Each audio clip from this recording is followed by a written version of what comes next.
बार्शी आगाराला अखेर एसटी महामंडळाने 10 नवीन बस दिल्या। या बसेसचे पूजन आमदार दिलीप सोपल आणि माजी आमदार राजेंद्र राऊत यांच्या हस्ते पार पडले। लोकार्पण होताच सोपल आणि राऊत यांच्या कार्यकर्त्यांनी आपल्यामुळेच या बस आल्याचा दावा सोशल मीडियावर सुरू केला आहे। प्रवाशांसाठी नव्या बस मिळाल्याने समाधान व्यक्त होत आहे।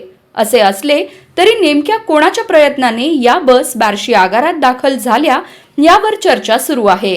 काहींनी यामागे आमदार सोपल यांचे योगदान असल्याचं सांगितलं, तर काहींनी माजी आमदार राजेंद्र राऊत यांनीच हा पाठपुरावा केल्याचा दावा केला। राजनीती न्यूजने या संदर्भात थोडंसं खोलात जाऊन चौकशी केली तेव्हा सोपल आणि राऊत यांच्यापैकी कुणी बससाठी प्रयत्न केले यात या प्रश्नाचे उत्तर मिळाले।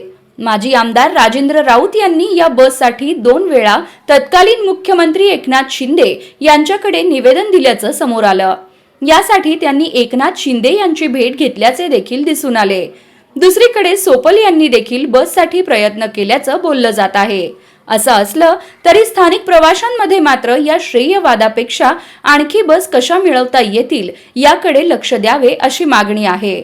राजकारणी श्रेय घेतील, पण प्रवाशांच्या सुविधेसाठी बार्शी आगारात अधिकाधिक बस वाढल्या पाहिजेत असे स्थानिक नागरिकांचे मत आहे। यामुळे आता दोन्ही नेते आणखी नव्या बस आणण्यासाठी प्रयत्न करणार का हे पाहणं महत्त्वाचं ठरणार आहे।